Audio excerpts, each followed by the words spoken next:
In this video, we are going to discuss identity operators in Python.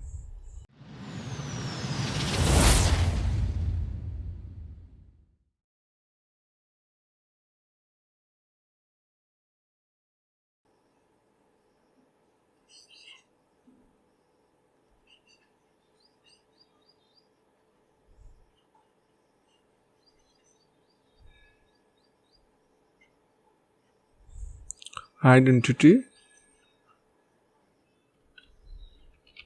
operators.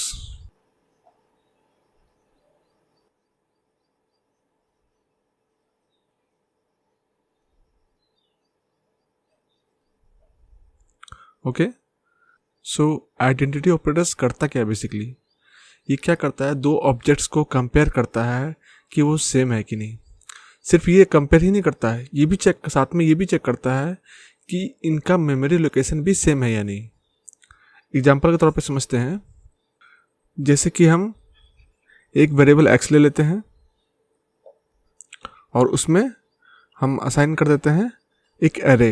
ठीक है, तो जैसे कि हम ले रहे हैं एप्पल,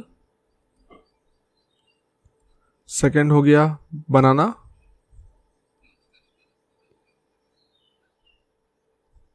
ठीक है। हमने इसमें दो वैल्यूज ले लिए हैं, हम एक वाई वेरिएबल लेते हैं और इसमें भी हम सेम ऑब्जेक्ट डाल देते हैं, एप्पल और बनाना।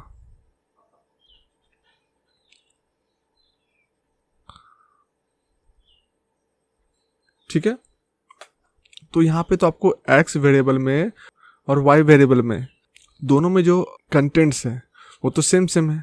इसमें जो एरे है उसमें भी एप्पल बनाना है और वाई वाले में जो एरे है उसमें भी एप्पल बनाना है, तो ये तो सेम हो गए। बट अगर आइडेंटिटी ऑपरेटर में चेक करेंगे तो इसमें एक ट्विस्ट आएगा। तो हमारा पहला आइडेंटिटी ऑपरेटर है इज। ओके,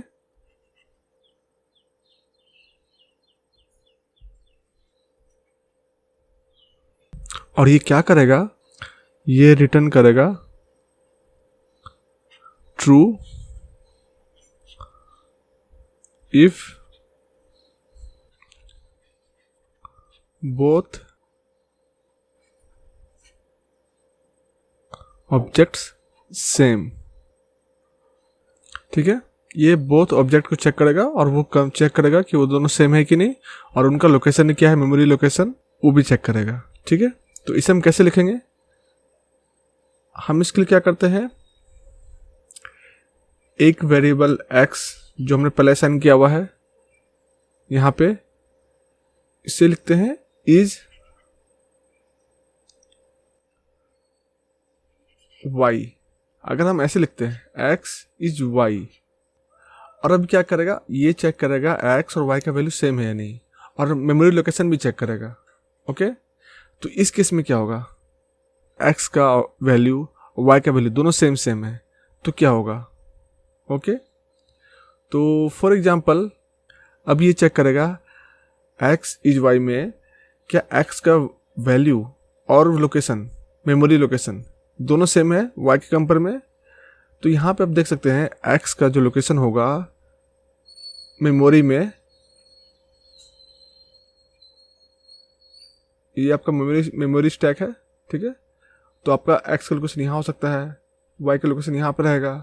तो इसका लोकेशन और इसका लोकेशन, x का लोकेशन और y का लोकेशन दोनों से अलग अलग है।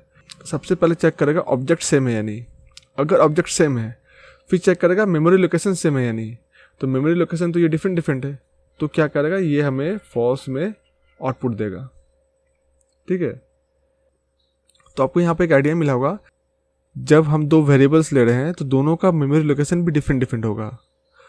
तो उसके बाद क्या करेगा, उसका मेमोरी लोकेशन जब चेक करेगा तो वो डिफरेंट निकलेगा, तो इस वाले में वो फॉल्स आ जाएगा।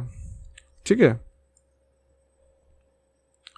इसी की जगह हम क्या करते हैं, हम तीसरा एक वेरिएबल लेते हैं z। Okay, z equal to x। हमने क्या किया, z वेरिएबल में x का वैल्यू हमने असाइन कर दिया। अब जेड के पास क्या है, एक्स का जो वैल्यू था, जो लोकेशन था, वो अब जेड के पास आ गया है। तो अगर हम इस केस में कंपेयर करेंगे, एक्स इज जेड, एक्स में जो ऑब्जेक्ट्स है और जेड में ऑब्जेक्ट्स है, दोनों तो सेम निकल गया यहाँ पे, क्योंकि हमने एक्स को असाइन किया इसमें। तो यहाँ तो पहला कंडीशन तो ट्रू हो गया। अब चेक करेगा ये क्या मेमोरी लोकेशन भी सेम है। तो जब देखेगा मेमोरी लोकेशन, तो जेड में किसका मेमोरी लोकेशन आ रहा है, एक्स का आ रहा है, तो मेमोरी लोकेशन भी सेम आ रहा है, तो यहाँ पे ट्रू आ जाएगा। ठीक है, आपको आइडिया होगा। पहले वाले में फॉल्स हुआ था क्योंकि एक्स को कंपेयर कर रहे थे हम वाई से, और यहाँ पे एक्स को कंपेयर कर रहे हैं जेड से। तो जेड और एक्स दोनों सेम सेम है, इसलिए यहाँ पे ट्रू हो गया। बट एक्स और वाई दोनों का वैल्यूज तो सेम है, दोनों कंटेंट तो सेम है, बट दोनों का लोकेशन अलग है, दोनों का मेमोरी लोकेशन अलग है, इसलिए वहाँ फॉल्स हुआ था। ठीक है, अब हम एक एग्जांपल लेते हैं। ये तो आप समझ सकते हैं कि अब जस्ट ये एक तरह से कंपेयर कर रहा है। कंपेयर आप ये डबल इक्वल टू से भी कर सकते थे, तो डबल इक्वल टू करेंगे तो क्या होगा वो भी आपको दिखाता हूँ। यहाँ पे अगर हम करते हैं एक्स इक्वल इक्वल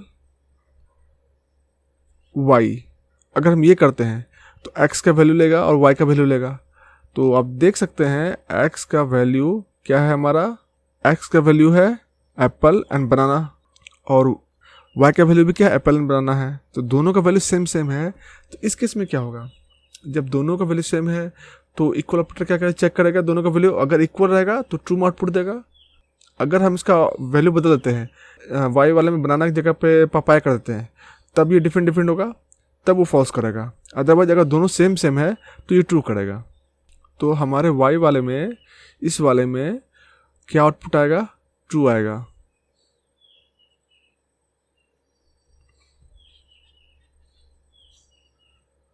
ठीक है, बट हमारा केस में क्या था, प्रीवियस केस में हम जब x और y को ईच के साथ कंपेयर कर रहे थे, तब वहाँ पे यहाँ पे फॉल्स आ रहा था, बट यहाँ पे ट्रू आ रहा है। तो आप देख सकते हैं कि दोनों में डिफरेंस काफ़ी ज़्यादा आ रहा है, एक में फॉल्स आउटपुट आ रहा है, एक में ट्रू आउटपुट आ रहा है। तो ईच का यही पे यूज होता है कि जब आप चेक करते हैं किसी ऑब्जेक्ट्स को वो सेम है कि नहीं, तो साथ ही साथ आपको ये भी चेक करना होता है उसको मेमोरी लोकेशन भी सेम है या नहीं। उस केस में हम ईज यूज़ करेंगे, और हमको सिर्फ कंपेयर करना है तो हम डबल इक्वल टू यूज़ करेंगे और उससे हमारा ट्रू आउटपुट आ जाएगा।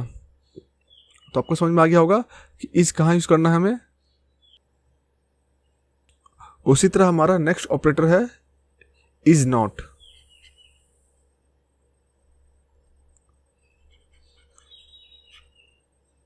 इज नॉट, तो आपको नाम से मालूम चल गया होगा इज नॉट क्या करेगा।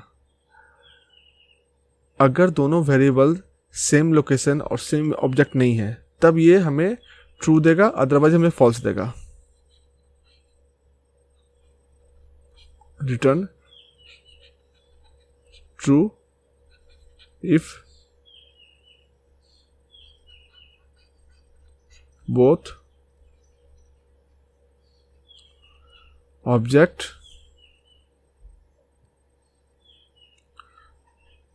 Are not same. ठीक है, तो इज नॉट क्या करेगा, रिटर्न हमें ट्रू करेगा if both objects are not same. अगर सेम होगा तो फॉल्स आउटपुट कर देगा। ठीक है, तो इसे हम कैसे लिखेंगे, एक वेरिएबल एक्स ले लिए, इज नॉट वाई।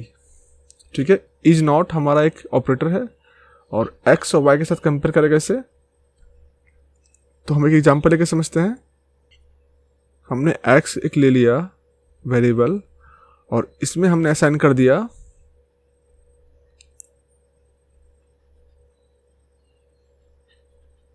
एप्पल और दूसरा है बनाना।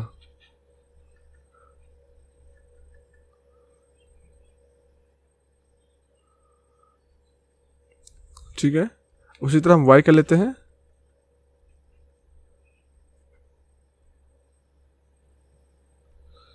यहां भी हम लेते हैं सेम एग्जांपल लेते हैं।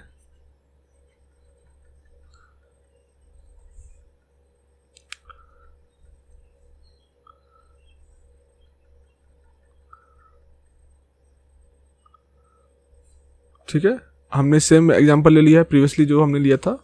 अब अगर हम चेक करते हैं x इज नॉट y, तो यहाँ पे क्या होगा, x में जो ऑब्जेक्ट्स है y में जो ऑब्जेक्ट्स है इसको कंपेयर करेगा, तो कंपेयर में तो सेम निकल गया, बट इसका मेमोरी लोकेशन सेम नहीं है।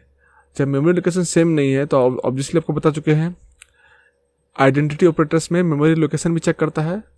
तो यहाँ पे क्या है, लोकेशन सेम नहीं है, तो यहाँ पे आउटपुट हमें ट्रू देगा।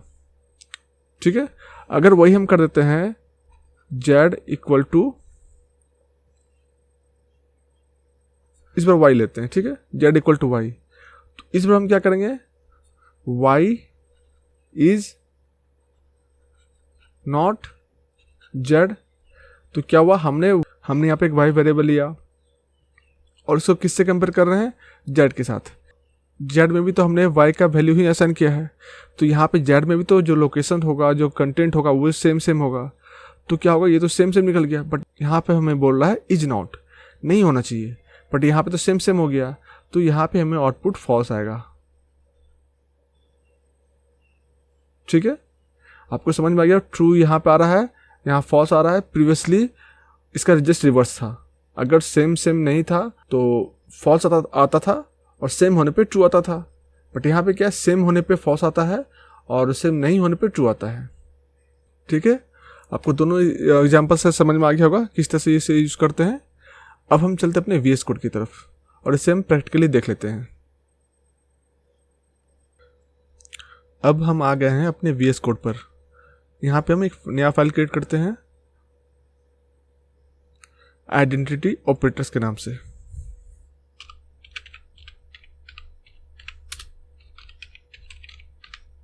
आइडेंटिटी ऑपरेटर्स डॉट py, और यहाँ पे हम सबसे पहले चेक करते हैं हमारा इज ऑपरेटर को। ठीक है, इज ऑपरेटर,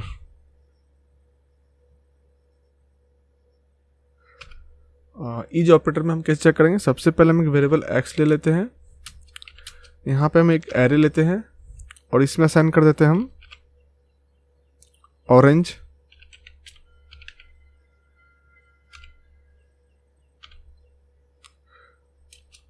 दूसरे में डाल देते हैं हम बनाना। ठीक है, अब हम एक सेकेंड वेरिएबल लेते हैं y,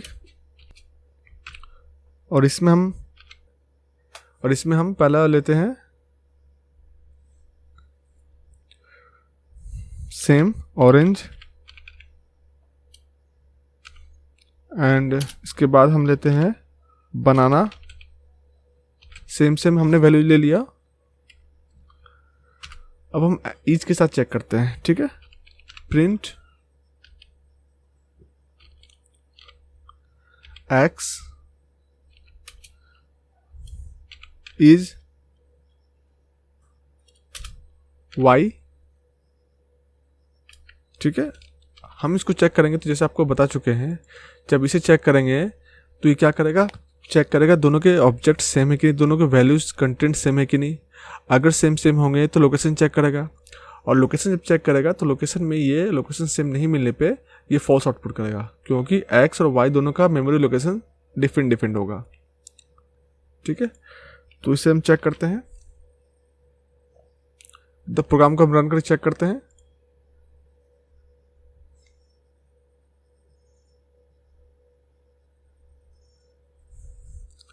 हमारा आउटपुट फॉल्स आ गया है।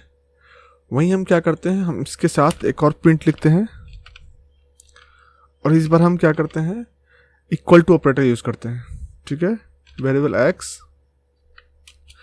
Double equal two variable y। ठीक है, अब इसे रन करेंगे तो क्योंकि यहाँ पे दोनों का वैल्यू सेम है, x और y के सेम है, तो इक्वल टू ऑपरेटर इसको ट्रू आउटपुट देगा, बट ईज ऑपरेटर आपको नहीं देगा। ईज क्या करेगा, मेमोरी लोकेशन भी चेक करेगा कंटेंट के साथ साथ, तो दोनों में डिफरेंट आउटपुट आएगा, एक में फॉल्स आएगा, एक में ट्रू आएगा। चेक कर लेते हैं प्रोग्राम को रन करके, देख सकते हैं पहला आउटपुट हमें फॉल्स आया है और सेकेंड आउटपुट हमें ट्रू आया है, तो ये वाला आउटपुट आपका प्रिंट एक्स इज वाई वाला फॉल्स है और एक्स इक्वल टू वाई वाला ट्रू आया है। इसके बाद हम क्या करते हैं, हम एक वेरिएबल जेड लेते हैं और इसमें हम एक्स को असाइन कर देते हैं, एक्स के वैल्यूज़ को। तो अब क्या होगा, जेड में हमारा अपडेटेड वैल्यूज़ क्या होगा, जो कि हमारा एक्स में था, और लोकेशन भी वही रहेगा क्योंकि लोकेशन उसके वैल्यूज़ को ही हम असाइन कर रहे हैं इस पर। तब हम चेक करते हैं इस बार प्रिंट करके एक्स इज जेड। इस बार हमने क्या किया, और इस बार हमने एक्स और जेड को कंपेयर कर रहे हैं, और एक्स और जेड दोनों सेम है क्योंकि एक्स का वैल्यू को हमने जेड में असाइन किया है, तो दोनों में वैल्यू सेम है और दोनों का मेमोरी लोकेशन भी सेम है। तो इस केस में ये ट्रू आउटपुट आएगा। तो हम इसे भी प्रोग्राम को रन करके चेक करते हैं। तो देख सकते हैं पहला वाला जो ये था ये फॉल्स था, सेकंड वाला ये था ये ट्रू है, और थर्ड वाला ये है ये भी ट्रू है। ठीक है, तो आपको आइडिया मिल चुका होगा कि ट्रू और फॉल्स कैसे आ रहा है यहाँ पे। और अगर हम डबल इक्वल टू यूज़ करेंगे इस बार जेड में तो भी सेम आएगा, क्योंकि जब एक्स वाई में equal double equal to same ला रहा था, सेम कंटेंट होने की वजह से, तो हमने जेड में तो ऑलरेडी एक्स को असाइन किया है। अगर हम x double equal to z भी डालेंगे तो भी ट्रू ही आएगा। ठीक है, हम इसे कमेंट आउट करते हैं और चलते अपने नेक्स्ट ऑपरेटर इज नॉट पर। Is not operator.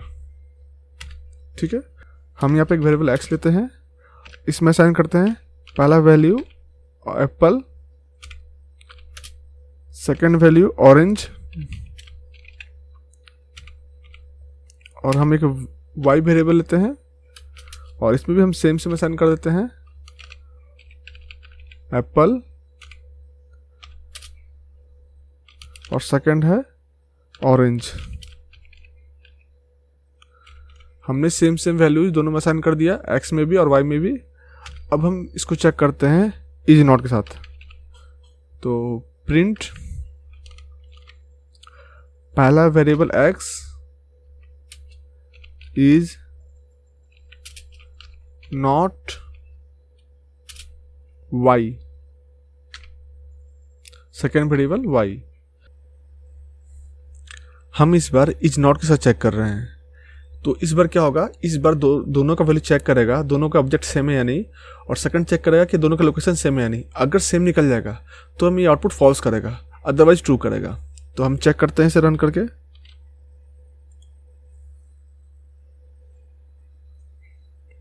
तो अब देख सकते हैं हमारा आउटपुट ट्रू आया, क्योंकि दोनों का कंटेंट सेम है, ऑब्जेक्ट सेम है, बट इसका लोकेशन सेम नहीं है, इसलिए ट्रू आ गया। अब हम क्या करते हैं, हम यहाँ पे एक वेरिएबल जेड लेते हैं और इसमें हम एक्स को फिर से असाइन कर लिए। अब क्या होगा, अब अगर हम फिर से प्रिंट करते हैं और सेम कंडीशन लिखते हैं, इस बार क्या करेंगे, एक्स इज नॉट जेड। इस बार हमने एक्स को जेड के साथ कंपेयर किया है। ठीक है, तो इस बार क्या होगा, हमारा जेड में कौन सा वैल्यू असाइन हुआ है, एक्स का। तो एक्स में जो वैल्यूज है और जो लोकेशन है ये जेड में अपने असाइन हो चुका है। तो हम किससे कंपेयर कर रहे हैं, एक्स को कंपेयर कर रहे हैं जेड से। तो एक्स का जो वैल्यू है और जो लोकेशन है वही निकलेगा, जेड का वैल्यू और लोकेशन। तो इस बार क्या होगा, इस बार दोनों सेम हो जाएगा। तो हमारा इज नॉट होने की वजह से ये आउटपुट फॉल्स आएगा इसका। अगर सिर्फ इज होता तो यहाँ पे ट्रू होता, इज नॉट है तो जस्ट रिवर्स होगा उसका। अगर सेम कंटेंट सब कुछ निकल जाएगा तो ये रिवर्स कर देगा इसका आउटपुट को और फॉल्स देगा हमें। तो हम प्रोग्राम रन कर चेक करते हैं, तो देख सकते हैं पहला वाला कंडीशंस का क्या था, पहला वाला प्रिंट हमारा ट्रू में हुआ था क्योंकि सेम नहीं था, पर दूसरे वाले में सेम है इसलिए हमें फॉल्स आउटपुट दिया है। तो आपको यहाँ पे आइडिया मिल चुका होगा कि हम कैसे इज आइडेंटिटी ऑपरेटर का यूज़ करते हैं और कैसे इज नॉट ऑपरेटर का यूज़ करते हैं। तो आपको अगर कोई भी कन्फ्यूजन है, कोई भी आपका क्वेरी है, आप कमेंट करके बताएं, I will definitely help you. तो मिलते हैं फिर नेक्स्ट वीडियो में, टिल देन बाय बाय।